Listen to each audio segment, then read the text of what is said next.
Welcome to Adventures in Job Seeking, Episode 3, Searching for a Purpose, Not Just a Job, brought to you by HireWell and CareerWell. I'm your host, James Hornick. Adventures in Job Seeking is our ongoing series where we talk with people who have been successful doing some interesting things in their job search with the intention of giving all job seekers out there some actionable takeaways. Today's guest is an accomplished learning and development professional who recently landed a new gig at the Addison Group. Everyone, please welcome Asfa Malik. Well, thank you. I'm happy to be here. Yeah, so this was, you were a hard get, by the way. I say that sarcastically for this show. Relevant to the topic at hand, just to kind of set the stage, because this kind of ties into two things I want to talk about. How did you and I meet exactly? Well, so you probably don't know this, but I had been stalking you. We had been connected on LinkedIn for over a year, and I had been stalking you. And, I just loved your posts, and I just thought you were funny and you had really great information. And so it was when the pandemic hit that you sent out a little note on LinkedIn and basically said that, hey, I'm offering free coaching sessions. And I raised my hand immediately. And you and I got to talking. We had a nice, great coaching session. And from there, you started talking to me about what you're doing with CareerWell. And it really sparked my interest. And I really wanted to see what I could do to help, especially when you talked about the learning component. And I thought, okay, that's a natural fit. So we started talking about that, and I ended up building the content for CareerWell, all the way from resume writing to the salary negotiation. And as I was writing it, I literally started, I went from the teacher and I became the student. And I started pulling out my resume, and I started pulling out my elevator pitch, and I really used it to help me in my job search. So I kind of have a way of plugging CareerWell, but at the same time, we have been working together for a while. So I feel like I'm talking to my old friend.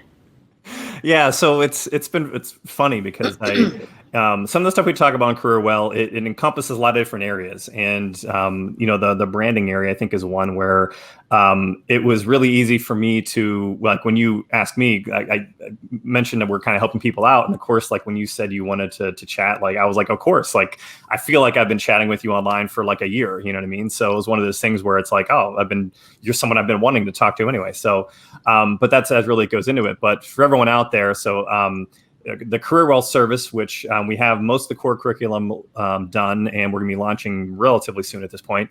Asfa was a core part of the team. We had a lot of people who knew the content aspect or knew our domain, but in terms of actually structuring it into a learning program is something we hadn't really done before, and that's your wheelhouse and something you've done a ton of. So we thank you again for helping us out with all that. But I guess it really meant a lot to me to find out that you took everything that we had discussed and actually got a job from it. So that was pretty cool. So it was really cool. And I have to give a lot of credit to that. And plus, when you're building a learning, any type of a class or any type of a curriculum, you have to spend time doing the research.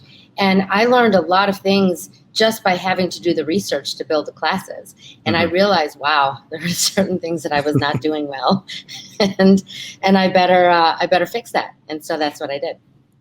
All right, so let's get a little bit deeper into it. So we titled the show "Searching for Purpose, Not Just a Job." Ultimately, what's cool about your story is that I think you had an experience that a lot of people have or will have at some point in their career. It's the what I want to do when I grew up for the second time.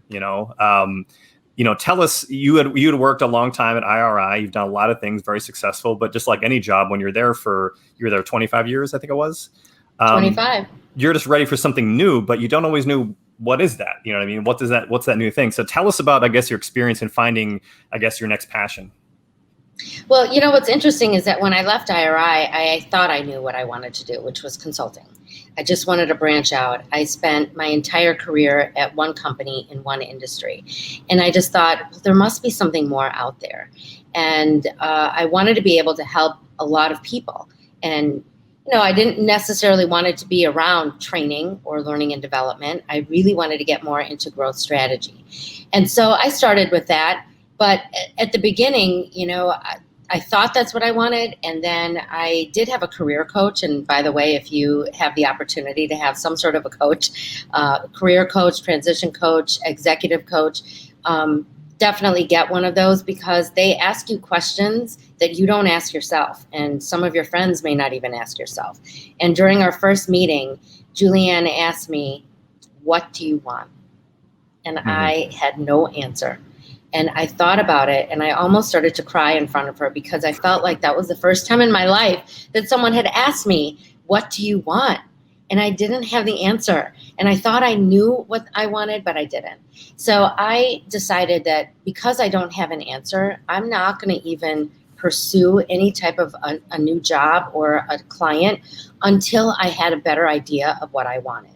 And so we spent a lot of time. I mean, I felt like she was my therapist for the first 6 months, and then my coach for the last 6 months. But in that time, we really started to dive into like, what am I passionate about? What I landed on was, so after going back and forth, like, do I want to go back into sales? Do I want to do consulting? I landed on, I really want to be able to go back into learning and development, because I felt that that's where I'm going to provide the most amount of value. My experience in sales and my experience in marketing was going to help me do that. And so I landed back on, I want to be able to build a learning and development function for a company that believes in learning and development of their employees. And that meant making an investment. It meant making not just a financial investment, but an actual investment in time and effort, and making a change. Because in some companies, building out a learning culture is going to require somewhat of a change. So I wanted to be able to bring all of that together. And then the added bonus was, so I've built learning and development functions, and I've done that. So leaving my previous company and going off to build another learning and development function, that honestly is it's something that I've done. So where was the change? Where was the growth for me? And so I wanted to add a little bit of spice to that, which meant I wanted to do something a little bit different, where I wanted to own leadership development, or I wanted to own diversity and inclusion. I wanted to own something that was new and was a challenge for me. And that's what I ended up finding. I ended up finding like literally the perfect job for me, which took my sales, took my L&D, and then gave me that growth opportunity around diversity and inclusion and around owning leadership development from scratch, not inheriting it. Got it. So that's the Addison Group job. You started, and you've been there for just a month now, or how long has it been exactly? Yeah, this is my 4th week, day 2. Got it. Okay. You're still counting. Let's talk about, so I guess getting into it, like how you got there. I think that's kind of the core thing, is like how what methods you use worked. You mentioned to me that you viewed your search as more of a marketing effort than a sales effort. Because I think in the last Ventures in Job Seeking we did, it was very kind of sales focused and looking at your job search as like a sales component. You went a little bit differently about it. But how did you go about it? What was your process that you followed, and what ultimately worked? Well, so the last episode you had someone who talked about sales, and when you talk about sales, it's like, it's a numbers game, and, the more you apply and the more you interview, the better your chances are. I went the complete opposite. And I only applied in the last year. I actually only started my job search in earnest in January, and I applied 3 different places. And it was very targeted. And so when I think about marketing, I use LinkedIn as a platform to show my knowledge and to show my experience.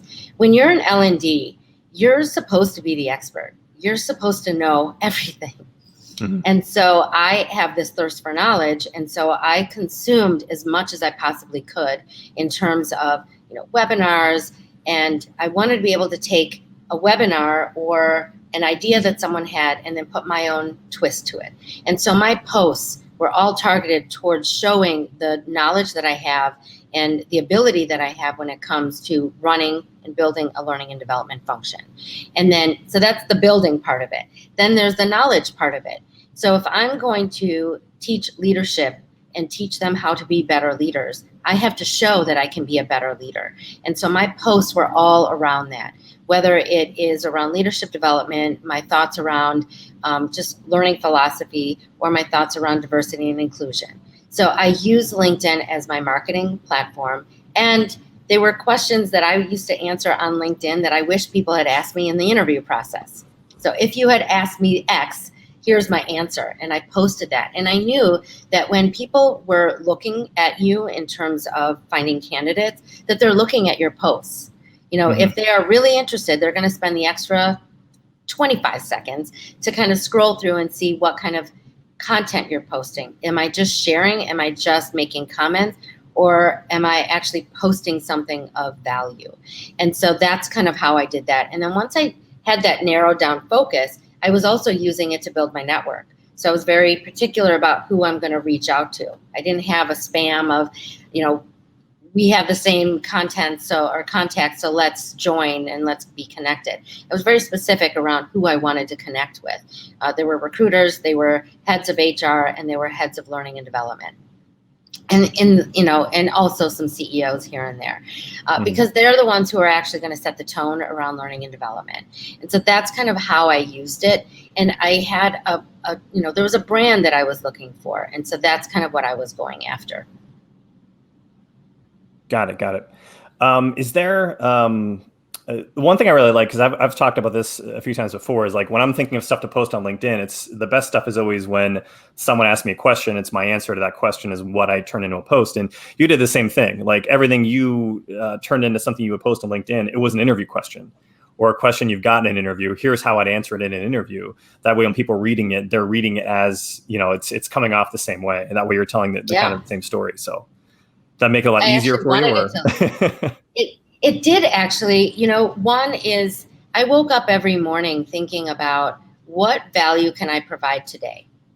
And that's kind of and so that was what I turned into my posts. So it's some idea that I had at 6 o'clock in the morning or 10 o'clock in the morning, whenever I woke up, but being able to say, how can I provide value today?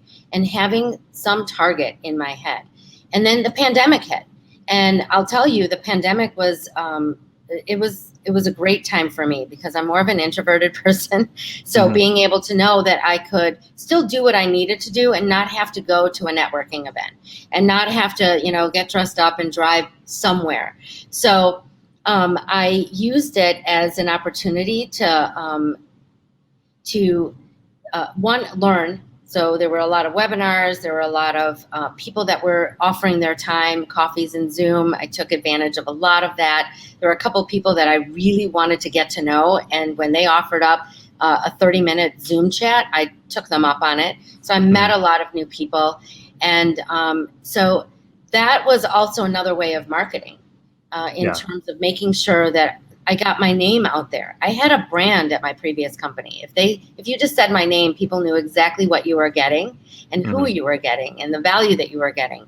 But outside of that company, after 25 years, no one really knew me. And one of the things that I wish I had done more of is the networking while I was employed at, whatever company in whatever role. I think you mentioned, we were talking about this yesterday, and I don't want to skip over this. You started reaching out to people before you had your story down. Is that right? Am I remembering this correctly? Yes. So, and then eventually, because that was one of the things we talked about is making sure you kind of have your sales pitch. But the thing is, I actually liked how you started doing it. But I guess walk us through that. Like, what was your experience when you first started networking with your network? And then how maybe you doubled back once you had a better idea of what it is you wanted? Well, so, I've always been that person that people look to for help. So for me, knowing that I was in a position where I had to ask for help, it was really difficult for me. And so because I didn't have my story down, I just felt like, oh my God, I have to reach out to people, because I was just literally going through the list of what you do when you're trying to find a job. And network. Well, I didn't have my story down. I didn't even know what I wanted. And so I did start reaching out to people, and they were really great conversations. And I think I left every single one of them very confused in terms of what I actually wanted and what I needed from them. And so because of that, the end of the conversation was always, it's great chatting with you. I'm so glad that we were able to reconnect. Look at my network and let me know if there's anyone that you want me to connect you to. And in my head, I was thinking, oh, they don't want to help me. And so I kind of like retreated a little bit more, and I made it my passion to say, okay, I'm going to do this on my own. And so when I do meet with people, I'm going to go in like it's my a sales pitch or a presentation. What do I do when I'm preparing for a presentation? I get my framework. I have my framework. I put my thoughts down. I start putting my slides together. I have my story. I have my grabber. That's when I started to really have more traction when it came to meeting with my network. And a lot of the people that I met with when I didn't know what I was doing, I was too embarrassed to go back to them. So I didn't, and we kept in touch because they were like my friends that I knew in my previous life. But I did, because I felt like I had made a fool of myself in the first round, I decided, okay, I'm going to just let them wait until I get a new job. And then I can show them what I was able to do. See, I like that. So it's obviously, it's important you have to have your pitch down. You know what I mean? It's important when you're talking with people that they know you have it together. At the same time too, like sometimes you don't know what you want, and I still think it's important. Like the best time to start marketing yourself is yesterday. It's never too early, it's true. To start talking about it. I think you should have doubled back with those people, but hey, it worked out. So, but you know what? There's still, I've known them for many, many years. So I didn't want to go back and say, okay, now I know what I want, because then I felt like, she still doesn't know what she wants. Yeah. So one thing I wanted to talk about too was, and this was your words, not mine. The transition for older job seekers, people who are a little more advanced in their career, is tough, but it's even tougher in a down economy. And I'm saying this a lot now. I'm seeing a lot of people who are, 20, 30 years into their career, and it's tougher for them than someone who's at a lower level. What perspectives can you share about your experience that you think could help others right now? Well, when you are a little bit experienced in your job search or in your career, what ends up happening is that when we find ourselves in a position where we're looking for a job, sometimes we are too experienced, sometimes we're too overpaid, and we start to doubt ourselves. We start to, that imposter syndrome that actually exists. And my advice to them would be, don't panic. And just remember one thing, and I read this somewhere, I don't know who to give credit to, but you aren't starting from scratch, you're starting from experience. Mm-hmm. So we're not the 22-year-old from, graduating college with zero experience, and honestly, the world is our oyster. We're a little bit later, we've learned a lot, we've matured a lot. And so because of that, just remember your experience counts and your experience matters. So take that and be thoughtful in what you want, in the company that you want to join. I had, my coach, one of the first things that she said to me while I was in tears, she said, Asfa, I want you to remember something. A career has 3 trimesters. The first trimester is about learning and growing. And that's where you're consuming as much knowledge as you can, because you don't have a lot of knowledge. The second trimester is about proving what you know. And based off of that, you've learned, you can now prove that you've learned it, and you have things that you can say you accomplished. Mm-hmm. The third trimester, which is where I'm at, the third trimester is about sharing your gifts. Sharing your gifts with those that you feel you want to give them to. You're not obligated anymore. And so I took that to heart, and I thought about, who do I want to share my gifts with? And so I didn't have an industry, and I didn't have a company that I was targeting. What I did have was a mindset. I wanted to work for a company that believed in developing their employees. I wanted to work for a company that was invested in that. And so that's what I mean about being thoughtful in what you want and who you want to do it for. I also, people who are a little bit more experienced, not older, but more experienced, they tend to shy away from technology. And so because they're shying away from technology, they're not embracing LinkedIn or social media the way that they should. They're very shy about even hitting like. I call them the lurkers. They're lurking and they're scrolling, but they're not necessarily, and they're reading it and they're consuming it and they like it. Because I'm getting messages from people like, oh, I saw your post yesterday. And my instant response is, why didn't you hit like? But they share, they will scroll through, they will use it, but they're too shy to actually hit like, let alone post something. So embrace technology. And then the last thing that I would say is stay positive and believe in yourself, because you do have that knowledge. Don't let imposter syndrome take over. Yeah. No, that's great. The first podcast I did was with the woman who wrote a book on ageism, Patty Temple Rocks, and it was interesting. After I did that one, I had a lot of people reach out to me. It was probably the most outreach I'd have from any single one, and I think you're right. It didn't get as many it didn't get a ton of click button likes and stuff like that, but I got a lot of direct outreach on it. So I think there's a lot of people out there who I definitely want to take this clip of what you kind of discussed here and share that people specifically, because I think there's a lot of people out there who need to hear it and can find some value in it. So yeah, we just have to remember that our experience should give us confidence, and we lose confidence. Job seekers, that's why I was always harping on you guys about the words that you use. A job seeker is, to me, it's like, I don't have a job. Already, people who don't have jobs, their self-esteem is a little bit lower. They're more emotional. So being really mindful of knowing that they're in an emotional state, helping them build up their confidence. So if you're a recruiter, if you are, even someone who's coaching or just a friend, to remind them of what their worth is.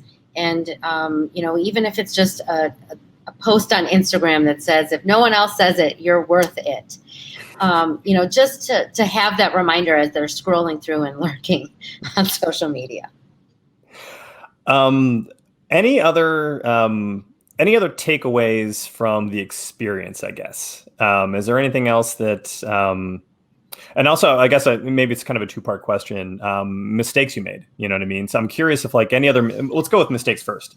Any mistakes you made that if you could redo this entire process over again, you would have done differently?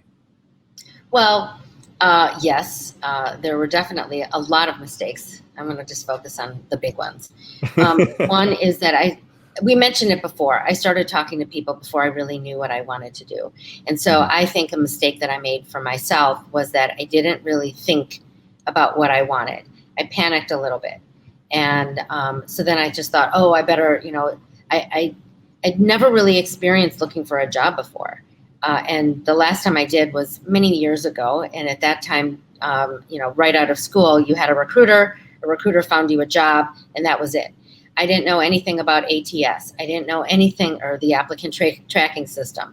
I didn't know anything about keyword search, like all of those things when it came to your resume, when it came to looking for a job. I honestly thought that I would just sit back and recruiters would come and find me and offer me jobs, and I would be, looking at 5 different offers and trying to figure it out. Well, it turns out that job search is a more active search, and it's not passive aggressive like I thought it was. So that was one mistake. And the other thing that I would say is that throughout my career, I accepted connection requests. I didn't necessarily reach out to people. So I didn't nurture and nourish my network. I, again, was passive aggressive about it because I thought, hey, I'm Asfa Malik and I run a training department that's global and everyone knows who I am. Well, not necessarily. When you leave a company, you're now a stranger. And so I had to rebuild my brand, and I had to make more of an effort in building that brand. So, being passive aggressive is not the way to go. And that was my biggest mistake. There's other little things, like when I did get that person that I wanted to have that Zoom chat with, I started talking about what I was looking for. I didn't try to build a relationship. That was a big mistake. And so when you're looking to build your network, do it in such a way where you're building a relationship that is long lasting. So be strategic about who you're building it with and how you're building it with. Think of it as a friendship and not necessarily someone who's going to get you something. And I'd say the other thing to just, moving into key takeaways, because I don't want to dwell on all of my mistakes. The key takeaways would be more around, when you're building a relationship and you're building your network, obviously, if you're not employed at that time, they know that you're looking to, figure out how they can help you. I would end every conversation with, what can I do to help you? How can I help you? Is there anyone in my network that you would like to meet with? When I land in my job, is there something that I can do for you then? Remember the people that helped you, because you never know when you're going to need their help. or when they are going to need your help. So it has to be a two-way street. Awesome. Yeah, I've I remember I distinctly remember having a conversation with somebody probably a year ago or something like that, and the way they approached the conversation was like the first and last thing they started to end it with, and it just like I will remember that person. You know what I mean? Because that's not usually how most conversations ends up going. So, anything else you want to leave people with? Anything else we missed? Anything else that, because I know you've been prepping for this a lot. You're a very organized person. You probably had a lot of things in your head that you wanted to make sure you got out there. I did. Or did we get them all? If I were to wrap this up and think of this as a training, I like to have the start, stop, continue at the end. I'm just going to give you, I guess, my inspirational kind of just thoughts around job search in general. So one thing to remember is that people will surprise you. The people that helped me, I didn't really have much of a relationship with them. And they surprised me. And the people that I thought were going to be like by my side, they also surprised me. So that's one. So people will surprise you, and people are going to want to help you. Just know what you need help with. Always build your network, regardless of whether you're employed or not employed. Always build your network. So that's one of the things that I'm going to take away from myself, is that now that I'm in a new role, I'm not going to stop building my network, and I'm not going to stop nurturing my relationships. So that's second. The third one is to give back and never forget who did help you. So always show gratitude. And I have gratitude for those that helped me. And help can be not who helped me find a job, because I wanted to do that on my own. That was one of the big things for me, is that I wanted to find my next role based off of me and my merits. But there were people that gave me advice. There were people that just listened to me. There were people that said, let me buy you a coffee, even though I don't drink coffee, but they were there for me, even when they couldn't do anything except for give me their ear. So have gratitude for those. And I have gratitude even for the people who did not help me, the people who ghosted me, the people who didn't respond to my emails when I spent an hour and a half trying to compose a really cool email for a recruiter, and they didn't even bother to respond to it. I still have gratitude for them, because they gave me the fortitude, they gave me the energy around, I'm going to prove them wrong, and it turned it into a challenge for me. So gratitude, always remember that. Awesome. It's been a solid talk here. No worries about the technical issue. We'll edit that out after. Yeah, I apologize for that. It's fine. But everyone out there, thanks again for listening to Adventures in Job Seeking, part of the Talent Insights podcast. All episodes are available for replay on the HireWell YouTube channel, as well as the Talent Insights podcast, which you can subscribe to on Apple Podcast, Google Podcast, and Spotify. Asfa, thanks again for attending today's event, and I know we'll talk again soon. And everyone out there, see you next time. Thank you.